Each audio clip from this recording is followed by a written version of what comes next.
안녕하세요. 연료체 유동의 성미 설계, 쿠퍼 필러 형상 변화를 통한 베이퍼 챔버 열효율 향상을 주제로 1조 발표 시작하겠습니다. 목차는 다음과 같은 순서로 진행하겠습니다. 현재 5G 시대에 들어서면서 스마트폰의 성능은 계속 좋아지고 있습니다. 성능이 좋아진 만큼 대용량의 데이터를 처리하게 되었고, 그만큼 동시에 하는 일도 많아지고 있습니다. 17년, 19년, 21년 현재까지도 끊임없이 발열 문제는 계속해서 발생하고 있습니다. 스마트폰의 핵심을 담당하는 AP칩의 발열로 인해 스마트폰의 온도는 상승하게 됩니다. 이 뜨거워진 온도를 낮추는 것이 스마트폰에서 핵심 이슈 중 하나입니다. 이전에는 이 발열 문제를 해결하기 위해 단순히 부품에 방열 시트를 부착했습니다. 하지만 발열 문제가 커지면서 효율적인 냉각 성능 향상을 위해 히트파이프가 고안되었고, 최근 들어서는 베이퍼 챔버라는 제품이 개발되었습니다. 베이퍼 챔버 원리에 대해서 설명해 드리겠습니다.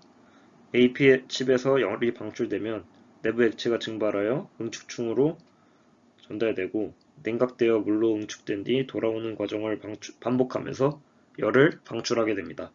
겉표면이 열 전도율이 높은 구리로 만들어져 있기 때문에 표면적이 넓을수록 주변의 열을 빠르고 광범위하게 흡수하게 됩니다.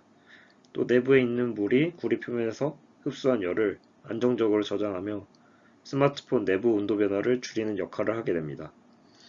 물론 구리 예외 스테인레스 등 다른 알맞은 소재들도 생겨나고 있습니다. 베이퍼 챔버가 히트파이프와 다른 점은 다음과 같습니다.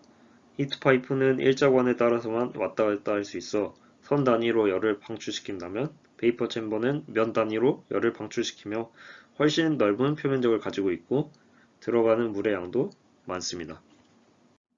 구성 요소는 다음과 같습니다. 위아래 구리로 된 커버가 있고, 안에 얇은 층 사이에 쿠퍼 필러라는 요소가 있어 내부 표면적을 넓혀주는 역할을 합니다. 가운데에서 기화되어 양쪽으로 퍼져나가는 동안 이 기둥들 덕분에 넓은 표면적이 확보되어 열을 흡수하는 면적이 넓어지는 것입니다. 현재 사진에 나와 있듯이 여러 원기둥 모습으로 구성된 모습이 기본 형태입니다. 저희 조의 설계 목적은 앞서 말씀드린 쿠퍼 필러의 형상을 변화시켜 방열 성능을 향상시킨 베이퍼 챔버를 설계하는 것입니다.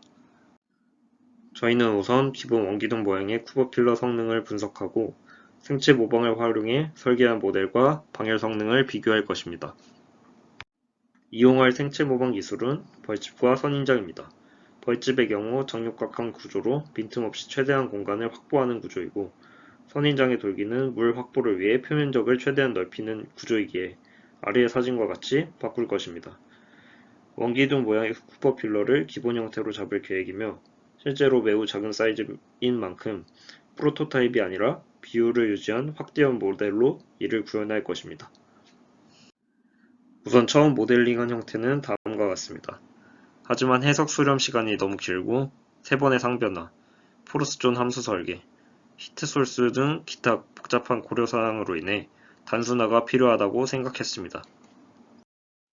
저희가 단순화한 모델은 다음과 같으며, 사진을 보시는 것은 가장 기본적인 원기둥 모양의 쿠퍼 필러입니다.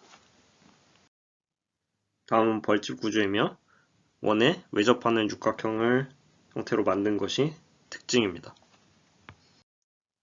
다음은 선인장 구조입니다. 가장 발달한 구조로 육각기둥의 각 면에 뾰족한 원뿔을 붙여서 모델링했습니다. 메쉬 생성 모습은 다음과 같습니다. 왼쪽 그림은 상단에서 본 그림이며 오른쪽은 전체적인 메쉬 형성의 모습입니다. 벌집 구조와 선인장 구조의 메쉬 생성 결과는 다음과 같습니다.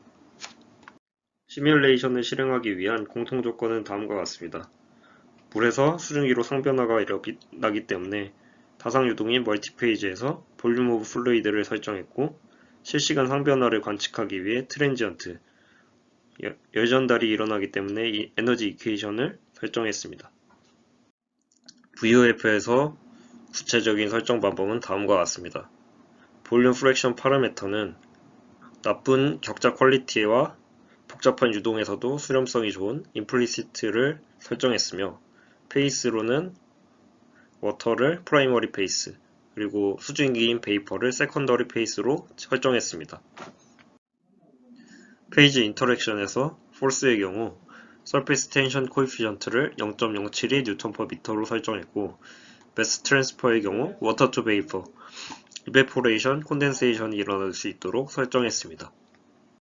다음으로 시뮬레이션 결과에 따른 분석입니다. 모델은 간단해 보여도 워낙 복잡한 상변화 과정을 띄고 있었기 때문에 제대로 과정이 돌아가고 있는지 계산 확인이 필요했습니다. 이를 위해 라텐트 힛 개념을 가져와 에너지 이퀘이션을 계산했습니다. 공동 조건에서 스테디한 플로우가 아니라 트랜지언트한 플로우로 설정했기 때문에 매 순간 값이 달라 이를 계산하는 것은 불가능했습니다. 따라서 이를 설정한 타임 스텝마다 가져와 적분해 계산했습니다.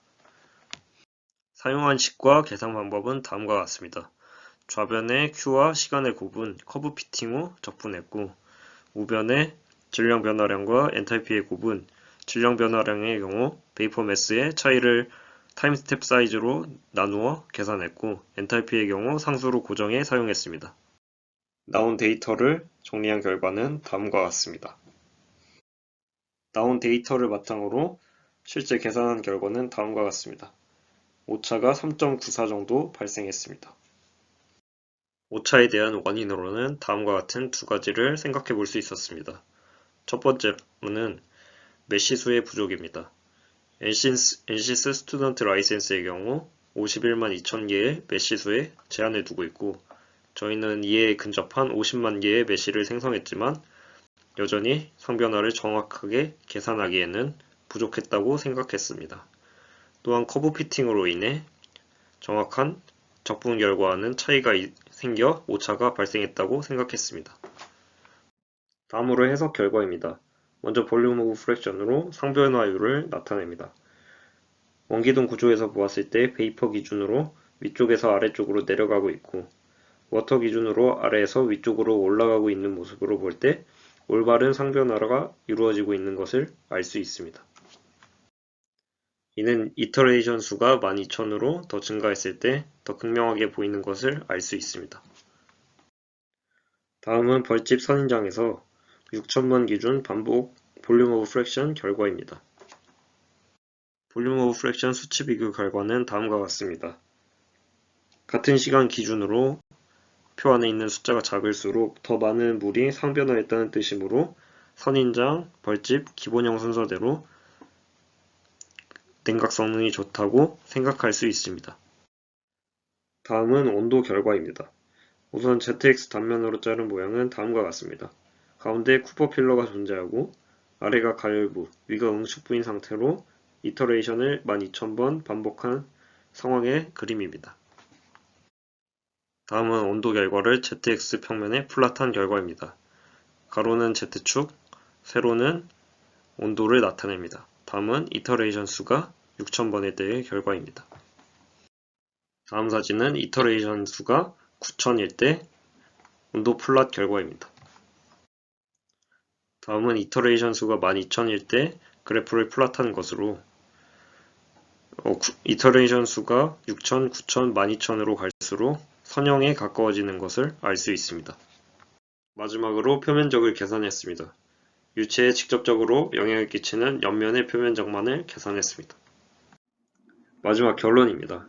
표면적 변화를 비교했을 때 원기둥에서 벌집으로 구조 변화 시 10.3%, 벌집에서 선인장으로 구조 변화 시 7.5%의 표면적 증가가 발생했습니다. 앞의 결과 분석 결과 선인장, 벌집, 원기둥 순서로 냉각 성능이 뛰어남을 알 수 있었습니다. 이를 연관지었을 때 표면적 증가를 통해 냉각 성능 향상을 이루었다고 생각할 수 있습니다. 이상으로 발표를 마치겠습니다. 감사합니다.